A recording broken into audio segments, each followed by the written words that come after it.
안녕하십니까?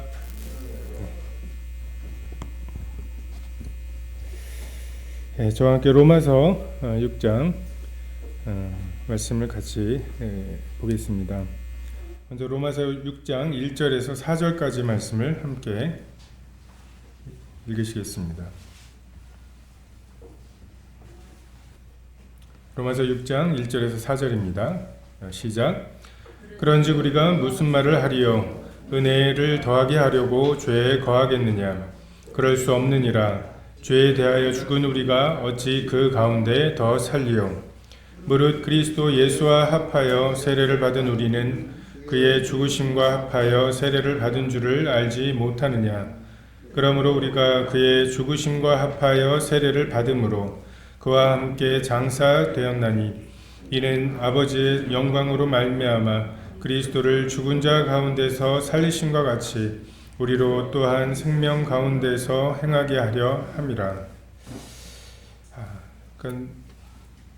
지난 주에도 말씀드렸지만 그 의롭게 되는 것과 의롭게 된 이후에 거룩한 삶을 살게 하는 것, 이것이 숙제입니다. 어떻게 의롭게 되느냐, 그리고 어떻게 그 의롭게 된 사람들이 경건하게 살게 되느냐. 이 이전까지는 율법을 통해서 그렇게 한다. 율법의 행위를 잘 지켜서 그것으로 하나님께 나아갈 자격을 얻게 되는 그런 여러 그 의식법이나 도덕법이나 아니면 관계법들을 잘 준행해서 그들 나름대로 어떤 커트라인을 정해놓고 이 정도면 그래도 하나님께 나아갈 자격이 있고, 장애가 있거나 뭐 이런 사람들은 하나님께 나아갈 자격이 없는, 이렇게 생각을 했습니다. 그런데 우리가 로마서 앞에 보았던 것처럼 율법으로 의롭게 된다고 생각을 했는데 성경은 율법으로는 죄를 깨닫는 거라고 말씀하시죠. 이것이 그들에겐 굉장히 충격이었을 것입니다. 그래서 율법을 정말 잘 지키는 사람들은 그 율법을 통해서 내가 얼마나 죄인인지를 깨달아야 된다. 율법을 잘 지킨다고 말을 하면서 율법을 지킨 것으로 자기 의로움을 삼는 사람들은 외식하는 거라는 거죠. 율법은 사람을 의롭게 하나님 앞에 당당하게 만들 수도 없고, 하나님께 당당해지지 않은 사람들은 하나님의 말씀 그대로 받을 수가 없거든요. 그러면 그의 삶이 변화되질 않습니다. 그러니까 그런 율법주의적인 사람들은 반드시 외식하게 되어 있습니다. 아닌데 그런 척하게 되어 있어요. 그리고 아닌데 자기가 그런 척하니까 남들 중에 그렇지 않은 사람들, 자기의 기준에 도달하지 못하는 사람들을 굉장히 또 신랄하게 정죄하는 이런 경향들이 있습니다. 그리고 나는 뭐 안식일 좋아서 지키는 줄 알아? 라고 하면서 나도 싫은데 억지로 지키는 안식일이라면 안식일을 어기는 사람들에 대해서 그렇게 분노가 나요. 뭔가 하나님 섬긴 게 기쁘지 않은데 난 했단 말이에요. 억지로. 근데 안식일에 장사해서 돈을 벌어요. 그러면 이제 그 사람에 대해서 안식하지 못하는 것이 안타까운 게 아니라 괘씸한 거죠. 우리도 좀 그런 걸 좀 기준으로 한번 내가 지금 율법적으로 사나 아니면 주님 앞에 은혜로 사는지. 교회 못 나오는 성도님들, 지난주에 이렇게 해서 진짜 오랜만에 오시는데 얼마나 오실까 했는데 거의 300명 가까이 오셨더라고요. 그러니까 뭐 지금은 억지로 오라고 말씀드리기도 참 그렇잖아요. 그래서 안부 겸 해서 몇 분 전화를 드려봤는데 이게 잘 못 오시는 분들 전화를 드릴 수밖에 없잖아요. 근데 이렇게 전화를 드려봤는데 이렇게 받으시면서 이렇게 느낌이 마치 담임 선생님 전화를 받은 우리 애가 뭘 잘못했나요? 뭐 이런 조금 내가 뭘 잘못해서 전화하셨나라는 그런 느낌으로 이렇게 받으셔서 이게 전화 드리기도 좀 죄송하기도 하고 좀 머뭇거려지는 시기입니다. 그래서 뭐 얼마나 오실까 라고 생각을 했는데 진짜 오실 만한 분들은 정말 힘써서 다 오신 것 같아요. 근데 그게 억지로 되는 일이라면 그렇게 하지 않는 사람들에 대해서 굉장한 마음에 불편함이 생기는 게 율법주의입니다. 그리고 어떻게 거룩한 삶을 살게 되느냐? 율법으로 그렇게 살 수 있다. 이건 먹을 수 있는 거야, 없는 거야? 이 시장에서 파는 그 고기들에 대해서 이거 출처가 어디예요? 이걸 다 물어보면서 나는 굉장히 경건하게 그런 거 안 먹고 잘 산다고 생각을 하는데, 우리가 5장에 봤던 대로 율법은 죄를 더하게 하는 거라고. 율법으로 점점 거룩한 삶을 살게 하도록 율법을 주신 게 아니라 율법은 그 변화되지 않은 우리들의 마음에 죄를 격동하는 일을 하는 거라고. 그래서 율법을 지켜서 하나님께 나아가려고 하는 사람들과 지금 사도 바울이 전하고 있는 복음은 너무나 반대되는, 그들이 소망하고 있는 것에 대해서 사도 바울은 조금 타협하거나 아니면 그것도 좀 좋은 면이 있지요, 이렇게 말하지 않아요. 그거는 완전히 배제돼야 된다고 말씀하고 있습니다. 이렇게 그 은혜의 복음을 전하면 거기에 대한 정말 거의 즉각적인 반발이 이 1절입니다. 그런즉 우리가 무슨 말하리요? 은혜를 더하게 하려고 죄에 거하겠느냐? 야, 지금 내가 나의 죄성을, 정말 죄짓고 싶은 마음을 그렇게 얽어매가지고서 못하게 애를 써도 경건하게 거룩하게 살지 못하고 있는 판에, 만약에 율법이 필요가 없고 그냥 하나님 앞에 그 눈에 보이지도 않는 그 은혜가 전부고 믿음대로 하는 게 전부라고 가르치면 난장판이 될 거 아니냐 라고 하는 그런 그 반박들이 있게 되겠죠. 이건 그렇게 그냥 완전한 속죄를 가르치면 교회가 운영이 되냐는 이런 것들부터 시작해서, 그리고 실제적으로도 보면 초대교회의 신약성경에 제일 첫 번째 쓰여진 게 야고보서죠. 야고보서의 주제가 행함이 없는 믿음은 죽은 것이다. 정말 율법에 쩌들어 있던 사람들이 은혜의 복음의 그 맛을 보았지만 그들에게 또 가장 먼저 그렇게 믿었다고만 하고 행함이 없으면 안 된다라고 하는 편지를 보내야 하는 필요가 있었습니다. 실제로 그런 위험이 있었죠. 초대교회에서 마지막쯤에 쓰여진 책이 요한서신서인데, 요한 1서의 주제가 또 그거죠. 행함이 없는, 행함과 진실함으로 해라. 말로만 사랑하지 말고 하나님 안다고 하면서 어두운 가운데 행하고 그 형제를 미워하고, 이것은 잘못된 것이다. 그러니까 은혜의 복음, 믿음, 은혜로 주시는 믿음을 따라가면 된다. 우리 속에 있는 성령을 쫓아 행하면 된다. 라고 하는 것에 대해서 그러한 실제적인 공격할 만한, 율법주의자들이 공격할 만한 것들이 있습니다. 왜요? 성숙하지 않으니까. 지금 성숙하지 않아서 모여서 사랑과 선행을 격려하면서 권면도 하고 하는 게 교회잖아요. 근데 교회에 온 사람들에 대해서 네가 그렇게 하니까 하면서 공격을 할 만한 거는 넘쳐납니다. 근데 사도 바울은 은혜를 더하게 하려고 죄에 거하겠느냐 라고 하는 질문들에 대해서, 이거는 율법을 추구하는 사람들 뿐만 아니라 내가 이제 구원을 받았는데 어떻게 살아야 되지? 라고 하는 사람들도 마찬가지로 일어나는 질문이죠. 이러다가 죄를 더 짓게 되지 않을까?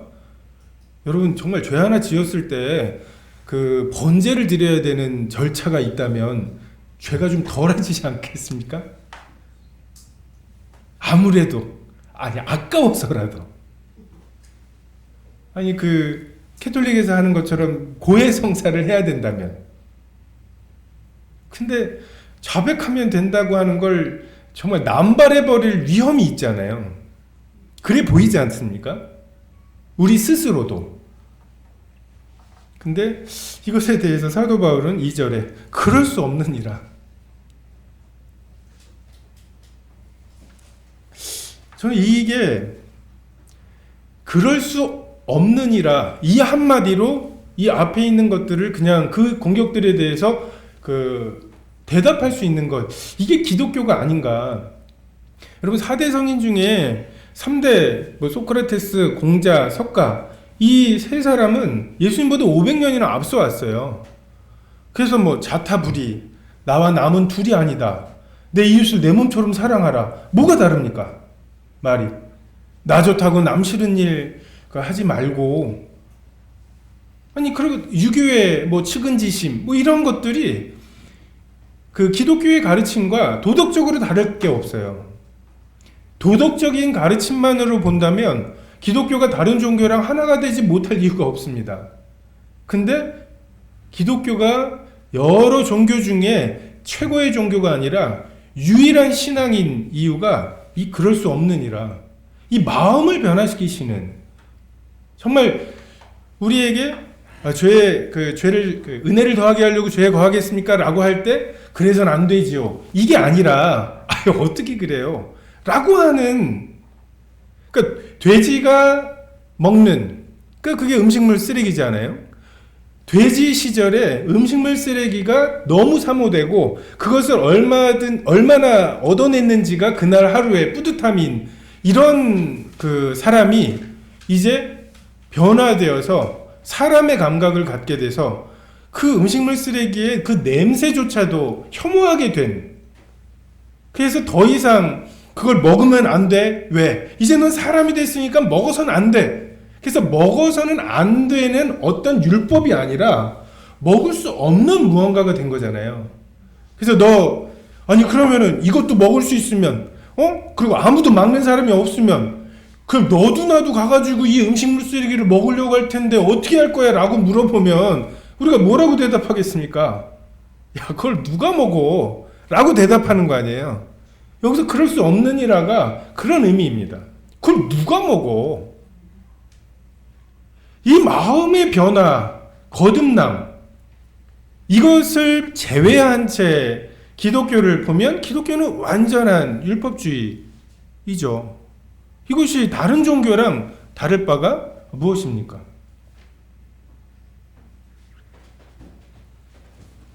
마음 먹으면 안 되는 게 없다고 하는데 마음 먹는 게 안 되잖아요. 정말 인생은 고해고 그 고해는 욕심에서 나오고 그 욕심에서 벗어나는 게 해탈인데, 해탈을 하려면 해탈하려는 욕심도 버려야 된다라고 하는 게 말도 안 되는, 인간으로서 할 수 없는. 근데 성경은 그럴 수 없느니라. 이 마음의 변화를 일으켜 주시는, 이게 하나님의 말씀이고 은혜이고 믿음입니다. 죄에 거하겠느냐라는 대답에 그럴 수 없느니라, 이것이 우리의 합당한 대답이지, 그래서는 안 되느니라 이렇게 대답하는 것은 그것도 율법입니다.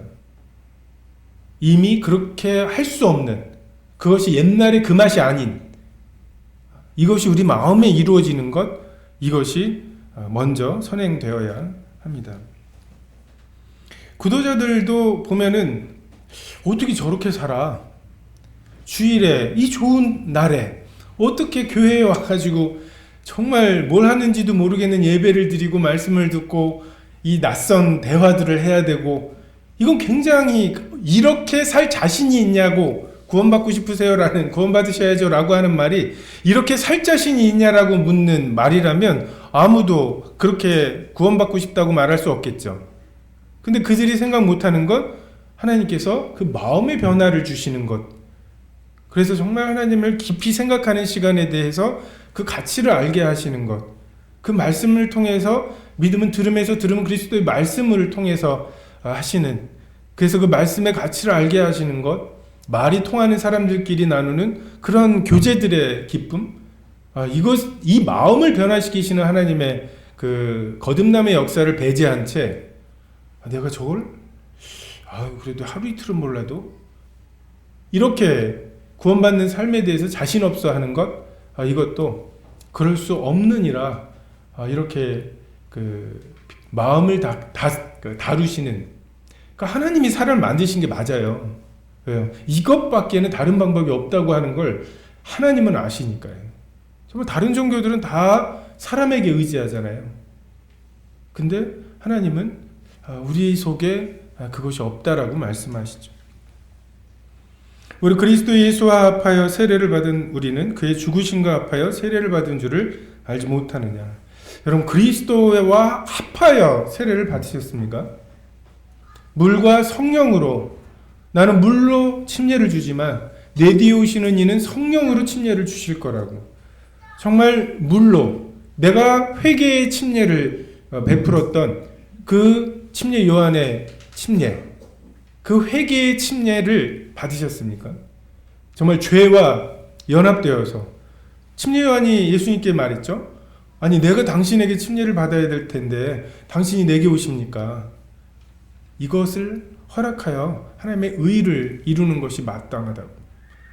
죄인이 아니셨는데 죄인으로서 침례를 받으신 그 회개의 침례. 우리가 구원받을 때 이 회개의 침례를 통해서 그 죄인으로서 요한의 침례를 받으신 그리스도와 연합되는 것이 필요합니다. 내가 정말 이게 내 죄 때문이다. 이론적인 게 아니라 바로 이 죄 때문에 그리스도께서 십자가에 죽으실 수밖에 없었다. 라고 하는 정말 그리스도와의 그 연합. 그래야 그리스도께서 받으신 그 십자가의 그 고난, 그게 죄의 대가죠. 그것이 내 것이 되죠. 그리스도와 연합하여 죄에 대해서 십자가의 그 고난을 같이 받는 이 그 연합의 의미로서의 침례가 그 배제된 채 그냥 그 이론으로서의 복음이, 그 죄사함이, 나는 의인이라는 이러한 어떤 그 이해로서 진행될 때 이 이후에 있는 것들이 다 이해로 교리가 돼버려요. 정말 내가 예수님과 함께 십자가에 못 박힌 것이 정말 나에게 실제가 되면 그럴 수 없는 이라도 나에게 실제가 됩니다. 어떻게 그래요? 그 중국의 두 형제 비유 많이 쓰잖아요. 형이 내가 너 동생 살인한 동생의 옷을 입고 죽고 나는 너의 옷을 입고 널 대신해서 죽는다. 넌 나의 옷을 입고 날 대신해서 살아다오. 근데 그 동생이 다시 재판을 받고 형이 이미 죽었기 때문에 다시 이 죄를 물을 수 없다라고 하는 판결을 받고 풀려났을 때 풀려나면서 술을 먹겠냐고요. 이제 하면서 친구들이 와서 술 먹고, 술 먹어도 되죠. 무죄니까. 근데 그럴 수 없는 것이 아닙니까? 그럴 수 없는 것이 나의 실제가 아닙니까? 그냥 멀리 있는 성경 속에 있는 신분이 아니라 진짜 내 속에 그럴 수 없게 돼버린, 그게 그리스도와 침례로 연합된, 정말 그가 십자가에서 느끼셨을 죄에 대한 형벌, 이게 내 거다. 그럼 우리가 그의 죽으심과 합하여 세례를 받음으로 그와 함께 장사되었나니 이는 아버지의 영광으로 말미암아 그리스도를 죽은 자 가운데서 살리신과 같이 우리로 또한 생명 가운데서 행하게 하려 하심이라. 그렇게 그리스도와 함께 죽어야 그리스도와 함께 생명 가운데 부활하죠. 우리의 생명은 예수 그리스도의 생명과 본질상 같습니다. 예수님께서 성령으로 잉태하셨던 것처럼 우리도 영과 진리, 내가 너에게 전한 말이 영이요 생명이라 하신 그 말씀, 성령이신 그 말씀으로 우리가 구원받았죠. 그렇게 거듭났죠. 예수님께서 육신의 아버지와 조금도 관계가 없이 태어나셨던, 처녀에게서 태어나셨던 것처럼 우리도 우리의 행위나 율법적인 의로움과 전혀 상관없이 정말 성령으로 거듭났습니다. 그리고 그분이 죽으신 그 십자가가 우리의 죄의 형벌과 대가였고, 그리고 그분이 그것으로 받으신 부활의 영광이 우리의 부활의 영광으로 연합이 되는 거죠. 우리가 예수님께서 그냥 자신의 능력으로 부활하신 것이 아니라 여기에 나와 있는 것처럼 이는 아버지의 영광으로 말미암아 그리스도를 죽은 자 가운데서 살리신 것처럼 우리도 그 아버지의 영광, 예수 그리스도의 어두운 데서 빛이 빛이라 말씀하셨던 그 하나님께서 예수 그리스도의 얼굴에 있는 하나님의 영광을 아는 빛을 비춰주셨어요. 그 빛에 우리가 눈이 먼 거죠. 사도 바울처럼. 그래서 주여 누구십니까? 주여 내가 무엇을 하리이까? 이렇게 꼬꾸라진 이것이 우리들의 실제입니다. 최근에 그 복음이 좀 균형인 것 같아요. 회개를 좀 너무 강조하다 보면 율법주의가 되고, 은혜만을 또 너무 강조하다 보면 이론적인 이런 그 구원들이 되고, 그래서 이 균형을 이렇게 기울여졌을 때 좀 요거를 맞추기 위해서 이제 회개를 막 강조하다 보니까 또 이제는 완전한 회개 뭐 이렇게 완전한 회개라는 그 미명하에 율법주의가 됩니다. 성경에 완전한 회개를 한 사람이 누구죠? 내가 낫고자 하느냐, 나를 넣어줄 사람이 없습니다. 이게 충분했잖아요, 예수님께. 주여 내가 믿나이다, 나의 믿음 없음을 도와주셔서. 믿는 자에게 능하다고 하셨는데 믿음 없음을 도와달라는 그 믿음을 믿음으로 보시고 고쳐주시는, 우리에게 탕자가 배고파서 온 거잖아요. 하늘과 아버지께 죄를 지어가지고서 내가 여기서도 잘 살 수 있지만 이제는 돌아가야겠다, 이런 기특하게 온 게 아니잖아요. 완전한 회개 또는 막 주제권 구원, 막 너 그러면 그렇게 살 거야? 예수님을 주님으로 영접할 거야?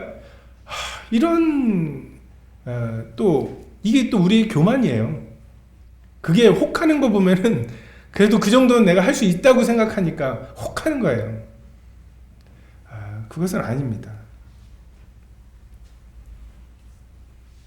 5절에 만일 우리가 그의 죽으심과 같은 모양으로 연합한 자가 되었으면 또한 그의 부활과 같은 모양으로 연합한 자도 되리라. 우리가 알거니와 우리의 옛사람이 예수와 함께 십자가에 못 박힌 것은 죄의 몸이 죽어 다시는 우리가 죄에게 종노릇하지 아니하게 함이니 이는 죽은 자가 죄에서 벗어나 의롭다 하심을 얻었음이라. 이 연합, 자꾸만 우리는 율법에 대한 순종을 우리의 기준으로 삼는데 하나님께서는 언제나 그 기준이 연합이었습니다. 만약에 순종이 하나님의 목표였다면 에덴 동산을 그냥 회복시키셨을 거예요. 한 100년 정도 고생시키고 그 다음에 야 다시는 먹지 마 라고 말씀하시면서, 그럼 순종했겠죠. 고생했으니까.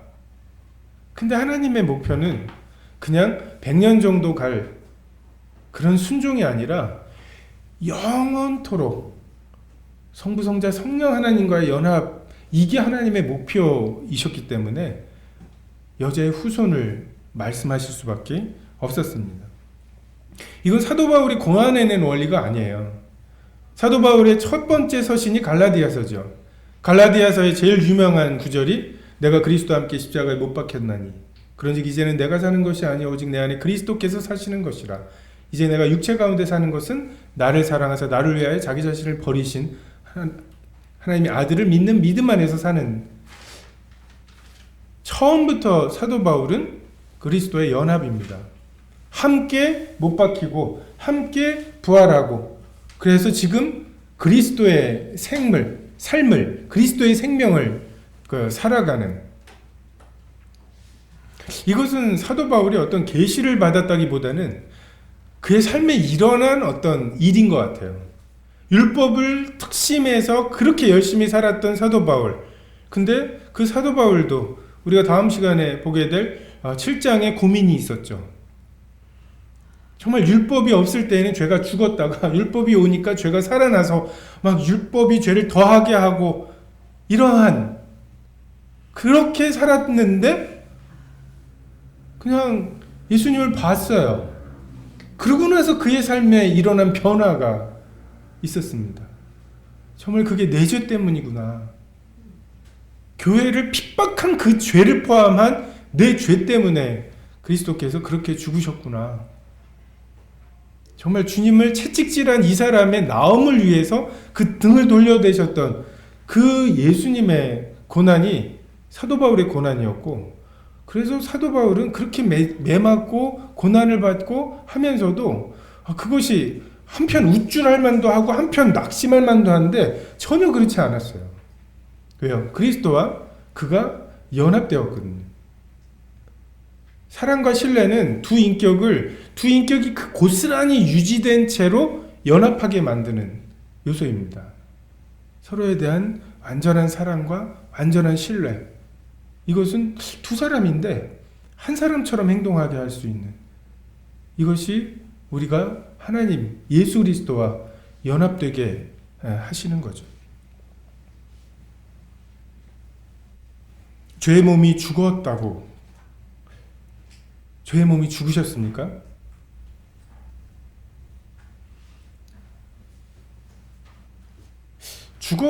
죽음에 대한 가장 큰 특징은 무감각입니다. 이것을 먹으면 너 하나님처럼 된다. 이 유혹에 대해서 무감각하십니까? 하나님은 그런 분 아니야 라고 대답할 수 있습니까? 내게 절하면 이거 다 줄게 라고 하는데 그걸 어디다 쓰려고 라고 하는 반응으로 정말 예수님처럼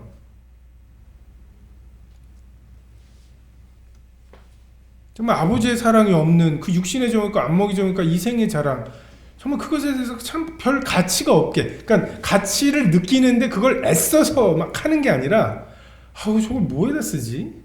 명품 가방 막 그런 거 막 이렇게 하고 다니면 너무 뿌듯해하는 사람이 있는데 그걸 뭐 어디다가 쓸까? 실용적인 건 좋죠. 명품 가방 중에도 뭐 이렇게 많이 들어가고 튼튼하고 이런 건 좋은데, 그렇지 않은 거를 정말 이렇게 몇백만 원씩 주고 살아야 될 그 필요를 못 느끼는, 정말 지금은 뭐 이렇게 딱 그건 것 같아요. 연애하는 거, 여행 다니는 거, 맛있는 거 먹는 거. 그래서 이제 최고는 뭐 그 연애하는 사람하고 해외여행 가가지고 맛있는 음식 먹는 거, 그거 찍어서 이제 올리는 거, 이게 이제 굉장한 거죠. 근데 그런 것이 지금 난무하는 때 중국 가서 먹나 안산 가서 먹나 비슷할 것 같고, 정말 이것에 대해서 내가 죽은 적이 있는지. 지금 몸의 구속은 완전하지 않습니다. 지금 이 그 몸에 대해서 사도 요한일서에도 나오죠. 너희가 죄 없다 하면 그 당시에 죄가 없어졌다고 말하는 그 주장하는 사람들이 있는 거죠. 나는 죄가 해결됐다. 그래서 나는 죄에 대한 유혹이 전혀 없다. 그렇지는 않습니다. 오히려 우리가 정말 그 율법을 떠나서 예수 그리스도를 기준으로 살아갈 때, 그 예수 그리스도의 그 담을 수 없는 인격, 도저히 따라갈 수 없는 그 인격, 이것 때문에 우리는 율법이 가져다주는 죄책감보다 훨씬 더 큰 죄책감, 정말 하나님의 영광에 이르지 못하더니 그게 그냥 이 정도인 줄 알고 구원을 받았는데, 구원받은 다음에 이제 내주하시는 성령께서 그 계시하시는 능력으로 성경 말씀을 계시하시고 예수 그리스도 그 진리의 영께서 그 나의 것을 드러내실 때, 우리는 점점점 낙심하게 되는 거죠. 그 간격 때문에. 그래서 완전하게 뭐 나는 막 그리스도의 안식에 들어갔다는 둥 뭐 이러는 그 뭐랄까요, 그 완전 성화주의자 같은 이 몸을 입고 지금 그 말씀을 드리는 것이 아니라, 정말 내게는 죄의 몸이 죽은 경험이 있는가, 뱀의 머리가 상한 적이 있는가. 그래서 정말 그렇게 추구하던 것들이 내가 이걸 원했나? 정말 돼지가 먹는 것 아닌가? 이것이 거듭남의 어떻게 보면 본질입니다.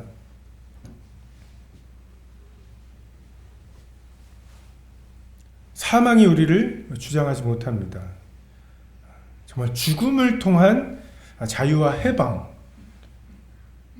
그 살려고들 바등바등 대고 있는 사람들에게 예수님이 복음이랍시고 뭐라고 하시냐면, 손을 지그시 잡으시고 너 나랑 같이 잘 죽자, 그래서 나랑 같이 잘 부활하자, 이 말씀을 하시는 거예요. 그 잘 죽어야 잘 부활하죠. 내가 주인 되어서 살아가려고 하는 사람들에게 너 그렇게 살면 죽어. 아니에요. 그렇게 살면 죽어요. 라고 막 씨름을 하는 상황이죠. 정말 죽음을 통한 해방. 이거 정말 하나님이 아니면 이 생각을 어떻게 하셨겠어요? 정말 이 복음은 파면 팔수록 하나님 작품이에요. 만드신 분 외에는 도저히 상상할 수 없는,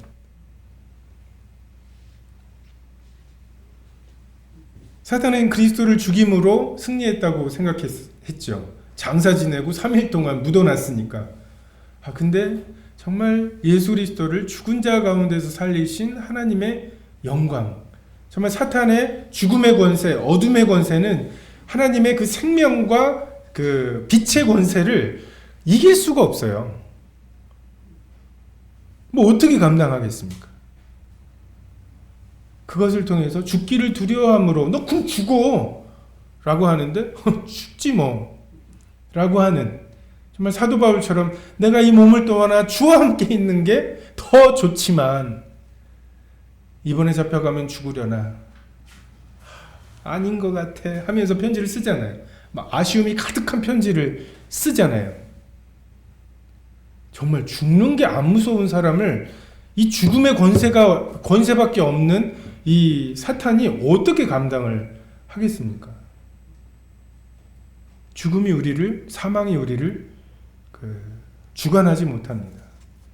사망이 우리를 주관하지 못한다는 또 다른 의미는, 죄를 범하면 내가 벗었으므로 두려워하여 숨죠. 그렇게 숨어서 하나님께 내가 아우를 지키는 자입니까? 변명하고, 그리고 하나님을 떠나서 에덴의 동편으로 가고 바벨탑을 쌓고, 이게 사망의 어떤 그 악순환이에요. 범죄하고, 그래서 어둠 가운데 죄책감 속에, 그리고 그 죄책감을 해결하기 위해 그 물을 저축치 못할 터진 웅덩이들을 파고, 그걸 파느라고 더 갈증이 생기고, 조금만 더 팔극되면 될 것 같아서 생수의 근원으로 돌아오라는 말씀도 들리지 않는, 계속 그 악순환이 돌잖아요. 이게 우리가 하나님 없이 살 때, 또는 율법을 추구할 때 계속 가지고 있던 마음입니다. 정말 이 기도 들으실까? 같이 찬양할 때는 받으실 것 같죠. 혼자 기도할 때 좀 어색한, 정말 내 기도를 들으실까? 내 죄를 사하셨을까? 근데 이제 우리가 아직 죄인 되었을 때, 원수 되었을 때, 연약할 때 우리를 위해 죽으심으로 그 확증하신 그 사랑 때문에, 그냥 너무나 높이 보여주신 그 사랑 때문에 내가 어느 자리, 어느 위치에 있더라도 사탄이 너 그런 자세로, 그런 채로 하나님 앞에 나가면 하나님 받아주실 것 같아? 이러한 송사가 받아주실 것 같은데? 하나님의 사랑에 대한 확신이 된 거죠. 그러면 사망이 힘을 잃습니다. 그냥 엄마 아빠 몰래 잘못한 거 얘가 알아가지고 너 이거 잊을 거야 뭐 해가지고서 그 우리를 노예 생활 시키는데, 그게 엄마 아빠한테 이실직고하고 그걸 담아주시는 아버지의 사랑에, 어머니의 사랑에 그냥 한번 녹아버리면, 너 하면은 멀어라, 뭐 일러라. 왜? 부모에 대한 사랑에 확신이 있으니까. 우리가 지금 하나님을 아버지라고 부르게 된 게 그런 의미인 거죠. 우리가 지금 하나님 앞에 그 은혜의 보좌에 담대히 나아갈 수 있게 된 자녀의 신분이라고 하는 게 그런 의미인 거죠. 그래서 그럴 수 없는 일화가 되는 거죠. 의롭게 된 신분과 또 마음의 변화, 내주하시는 성령님의 말씀, 그리고 깨닫게 하시고 믿음을 주시는 이 역사, 이것이 우리의 거룩한 삶의 징검다리입니다. 뭘 해야 되지? 이거 해야 되는데, 이렇게 전전긍긍하지 마시고 정말 말씀을 통해 믿음 주시는 그것을, 정말 그 시편 123편에 나오는 것처럼 여주인의 그 손을 바라보고 주인의 손을 바라보는 그 종처럼 은혜 베풀어 주시기를 바라나이다 라는 마음으로 그냥 성경 일독을 1년 동안 성도들이 하시고, 근데 그 성도들 마음에 성령이 계시고 진리의 영이신 성령께서 우리를 진리 가운데로 인도하시고 내 영광을 드러내시고, 그러면 그 길로 가셔요. 가시다가 이정표가 있죠. 강도 만난 자가 있고 그 강도 만난 자에 대해서 긍휼한 마음을 주시고, 그러면 하나님께서 한번 거꾸라시는 것보다 해서 가던 여행을 멈추고 그 강도 만난 자를 돌아보고, 그렇게 살면, 그렇게 성령을 조차 행하면 육체의 욕심을 이루지 아니한다고 말씀하시고, 그 죄를 이길 수 있는 힘이 그것이고, 그리고 성령의 열매들을 맺게 해주시겠죠. 15절입니다. 그런즉 어찌하리요? 우리가 법 아래 있지 아니하고 은혜 아래 있으니 죄를 지으리요? 그럴 수 없느니라. 그럼 법이 없다며? 아무렇게나 해도 된다며? 은혜라며? 야, 그렇게 가르치면 어떻게 행동하겠냐? 다음 주에 몇 명이 나오겠냐? 야, 11조를 누가 하겠냐? 이것에 대해서 그럴 수 없느니라. 정말 이것이 우리의 실제가 되면, 성경 읽으시면 되지 뭘 가르칠 게 있겠어요? 그냥 성경에 참 이런 말을, 법 아래 있지 않냐고 은혜 아래 있으니 죄를 지으리요 하면은 한번 막 웃고,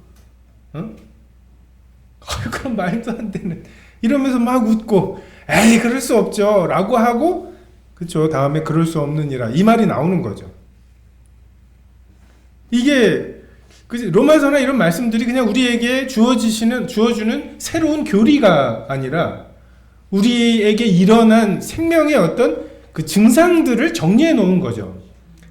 마치 죽은 시체에게 숨은 호흡은 1분에 몇 번 해야 되고 그 심장 뛰는 거 요거는 일단 해야 돼, 이걸 가르쳐요. 그래서 그 시체가 심장 뛰는 거랑 이걸 배워가지고 자, 그 정도면 너 살아있는 거야 이렇게 만들 수는 없어요. 살려놓고 그러면 심장이 뛰고 눈도 깜빡거리고 이런 생명의 어떤 그 증상들이 나오는 거죠. 여기에 그런 증상들, 우리가 법 아래 있지 않아요, 은혜 아래 있어요. 자유로워요. 근데 더 죄를 지을 수는 없게 돼버린, 그럴 수 없게 된 우리의 생명의 증상, 이것이 그냥 기록된. 그래서 우리가 생물책을 안 배워도 살아가시잖아요. 그러다가 어느 날 생물책을 이렇게 보면서 그래서 이렇게 감기 걸리면 이렇게 아팠구나.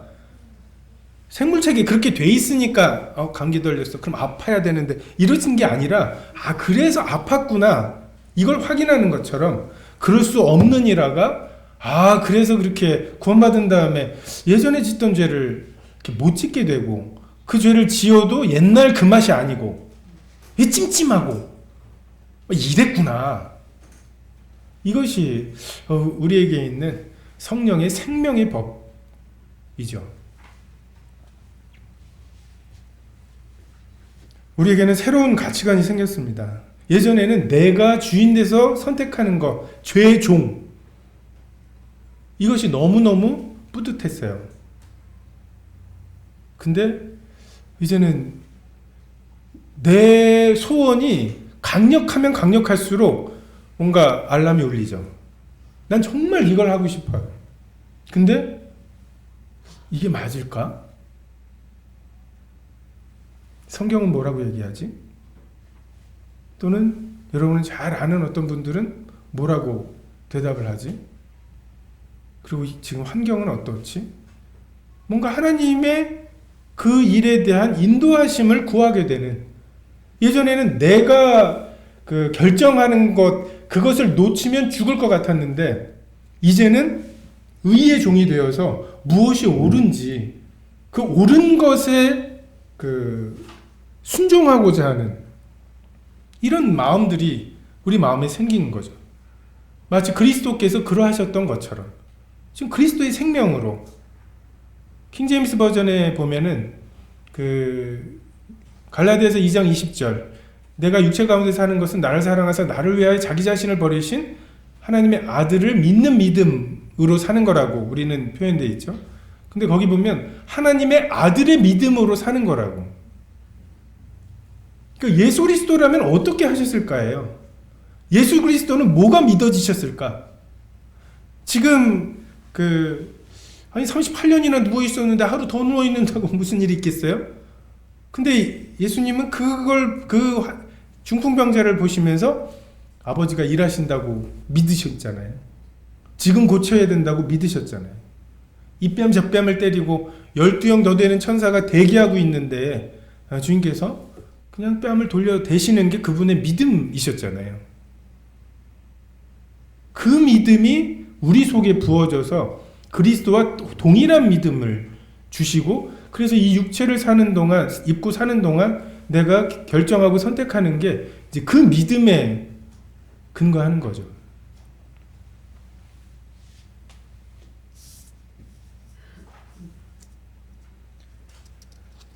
우리가 예전에는 보이는 것, 사람을 기쁘시게 하는 것, 죽음 앞에서 아무 의미가 없는 것, 정말 죽음 직전까지만 의미 있는 것들, 이런 것에 가치를 두고 육신의 종일과 안목의 종일과 이생의 자랑을 기준으로 살아왔습니다. 그런데 이제 정말 예수 그리스도의 얼굴에 있는 그 하나님의 영광을 아는 빛이 정말 죄로 인해 죽은, 그리스도와 연합되어서 죽은, 나는 정말 아무런 가치가 없다. 나는 구원받을 수 없어. 구원받을 자격이, 은혜받을 자격이 조금도 없다. 38년이나 누워 있었는데 돈도 다 쓰고 친구도 가족도 다 떠나가고 나를 넣어줄 사람도 없는 이 지경으로. 근데 거기에서 정말 예수 그리스도의 얼굴에 있는 영광, 정말 그 영광을 비춰주셔서 빛이 있으라 명해 주심으로 빛이 생긴 자들이죠. 그래서 우리가 눈 멀었어요. 예수 그리스도의 어떤 영광에. 그래서 예전에 추구하던 것들이 어리석어 보이고, 그래서 그들이 원하는 것들과 우리가 원하는 것들이 지금 너무 다르잖아요. 접점이 없을 만큼 다르게 돼버렸죠. 종은 자유가 없습니다. 근데 죄의 종을, 사탄이 죄의 종을 삼을 때에는 저희는 절도와 강도이기 때문에 문으로 들어오지 않아요. 우리에게 물어보지 않습니다. 인격적으로 들어오지 않아요. 근데 예수님께서는 정말 우리의 주인이시고 우리 만드신, 정말 권리로 따지면 비켜, 문? 아유 하고서 들어오실 수 있는 분이신데 문을 두드리시잖아요. 문을 두드리시. 그래서 들어오시고, 정말 이것은 민수기에 나오는 대로 정말 7년째 되던 해, 정말 이제는 너 가도 되다. 이제 나를 6년 동안 섬겼으니까 이제 그 자유다. 유대인 종들에게 그 하나님께서 약속하신 게 있죠. 근데 그것에 대해서 나는 이 집과 주인이 좋습니다. 그래서 귀를 그 설주에 대고 그 귀를 뚫어서 그냥 평생 그 집 종이 되는, 이게 우리가 의의 종이 되는 것이죠. 정말 또 죄의 종에서 벗어났더니 또 의의 종이야 라가 아니라 나를 의의 종으로 삼아 주시기를 소원했고 그걸 받아주신 게 구원이죠. 탕자가 품꾼의 하나로 써주시기를 구했는데 그것을 받아주신, 근데 품꾼의 하나가 아니라 더 엄청난 아들의 신분을 회복시켜 주신 게 이것이 하나님의 은혜입니다. 20절에 너희가 죄의 종이 되었을 때 의에 대해서 자유로웠느니라. 정말 의로움에 대해서, 십자가에 대해서. 아니 여행을 가다가 난생 처음 보는 사람 딱 보니까 유대인이에요. 우리를 개 취급하는, 사마리아인을 개 취급하는 유대인이에요. 아무런 의무도 없어요. 그리고 내 마음에 이런 마음도 없어요. 그냥 강도가 또 아직도 안 갔을까봐 그냥 이 마음에 조급해서 가서 그 사람 살아있었던 거 아닐까? 이런 마음에 안타까움도 전혀 없는, 완전한 의로움에 대한 자유가 있었습니다. 근데 이제는 의로움에 대해서 종이 되고 죄에 대해서 그렇게 자유롭게 됐다고. 여러분, 죄에 대해서 고민하십니까?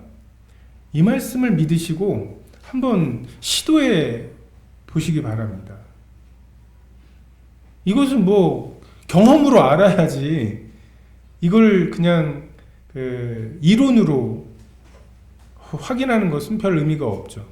정말 내가 죄에 대해서 죽었나? 이제 죄에 대해서 자유로운가?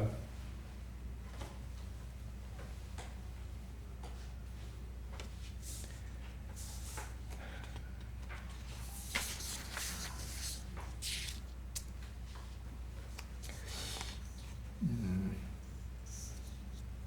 12절을 빼먹었네요. 12절에 보면 13절 너희 지체를 불의의 무기로 주에게 내주지 말고 오직 너희 자신을 죽은 자 가운데서 다시 살아난 자와 같이 하나님께 드리라고. 여러분, 우리의 결단과 의지는 여기에 쓰는 것입니다. 많은 경우에 우리의 의지와 결단에 대해서 오해가 있어요. 우리의 결단과 의지로 믿음을 만들어내려는 오류가 있습니다. 믿기로 했어. 그래서 내 침례 받을게. 그냥 교회 생활 할게. 하나님 믿는다니까? 뭐 이런 식으로 나의 결단과 의지로 믿음을 만들어내려고 하는 그런 잘못된 생각과 하나님이 믿음을 주셨는데 우리의 결단과 의지를 사용하지 않는, 하나님께서 노아에게 장차 보지 못하는 것들에 대한 경고를 주셨죠. 근데 그걸 믿어지게 하셨습니다. 그걸 성경은 여호와께 은혜를 입었다고 말씀하고 있어요. 언제나 은혜에 의해서 믿음으로 노아가 믿음을 갖게 됩니다. 근데 노아가 어떻게 했습니까? 120년 동안 방주를 지었습니다. 정리하면 씨앗을 하나님이 심지 않으셨는데 우리의 의지와 결단, 노력으로 싹을 틔울 수 있다고 하는 것도 잘못된 것이고, 하나님께서 믿음을 주시고 내가 뛰어야 될 징검다리, 정말 나의 의지와 결단을 해야 할 그 거리만큼, 감당할 만큼의 그 거리만큼을 우리에게 요구하시는데 거기서 난 믿었으니까 됐어. 말씀이 얼마나 감격스러운지 몰라. 이러고 그냥 그 말씀이 내게 요구하는 걸 하지 않는, 행함과 진실함을 얹지 않는, 이 둘 다 하나님의 뜻이 아닙니다. 심으시는 은혜를 간절히 구해야 되는 것과 심으신 은혜를 우리가 가꿔야 되는 이 두 가지가 필요합니다. 근데 우리의 결단과 의지를 너무 앞에 두는, 성막을 만들 때에도 그랬죠. 이스라엘 백성들이 애굽에서 많은 것들을 얻어서 나왔습니다. 근데 그걸 너무 일찍 해서 금송아지를 만들어서 써버린 사람들, 그리고 어떤 사람들은 성막을 짓는데 썼고요. 근데 어떤 사람들은 이제 갖고 오지 마라, 머뭇머뭇하다가 이제 갖고 오지 말라고, 들어가기를 구하여 도 얻지 못하는. 그래서 우리에게 이런 균형이 필요합니다. 우리는 하나님의 종이죠.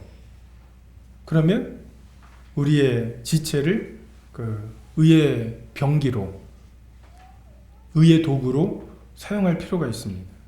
그것을 위해서는 저절로 되지 않아요. 훈련해야 합니다. 아침에 알람 맞춰 놓으시고 아침에 일찍 일어나는 게 안 되시고 아침에 큐티하려고 하는데 하려고 하는데 안 되시면 막 물 한 사발을 드시고 주무시고, 내 몸을 쳐서 복종시키는 경건의 연습이 필요합니다. 근데 너무 그냥 경건주의로 해가지고서 말씀이 너무 좋아 해서 그냥 무슨 소승불교에서 막 하는 것처럼 깨달음에서 오는 뭔가 이렇게 기쁨 막 이런 것만을 추구하는, 그러니까 변화산상에서 내려오지 않고 초막 짓고 살려고 하는 이런 욕심이 있죠. 우리 삶의 현장으로 와서 왜 이 아들을 고쳐주지 못할까? 너의 믿음이 적은 용고라고. 뭐 이런 말씀들을 가지고 투쟁하고 또 싸우고 그리고 한적한 곳에 가서 쉬라면 또 쉬고 이 균형이 필요합니다. 결론적으로 율법은 어떻게 보면 목회자들의 유혹입니다. 만약에 주의 성수랑 막 이런 것들 또는 뭐 이렇게 11조 뭐 이런 것들을 믿어지게 해가지고서 그것만 해도 얼마나 예수님이 다 이뤘다 하지 마시고 그 두 가지만 남기고 가셨어도 참 그 교회하기 편할 것 같아요. 그거는 해야 구원받는다, 천국 간다고 하면 모이기를 힘쓰라, 즐겨내는 자를 사랑하신다. 이거보다는 좀 세 보이죠, 율법이. 근데 이스라엘에 보면 유치원이 있는데 6시까지가 이제 애들을 데려가야 되는데 이제 늦을 때가 있잖아요. 그래서 이제 늦으면 어떤 선생님이 남아 있어야 되고 해가지고서 굉장히 이제 막 헐레벌떡 오시고 그래서 이제 벌금을 했어요. 늦으면 얼마. 그걸 없애려고 한 거거든요. 늦는 거를 방지하려고.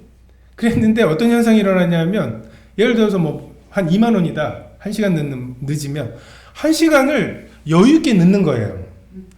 2만 원이 그 1시간에 분량이 되는 겁니다. 비용이 되는 거예요. 그래서 우리가 의도했던 건 이건 아닌데 그 전까지는 막 미안해하면서 막 그렇게 왔거든요.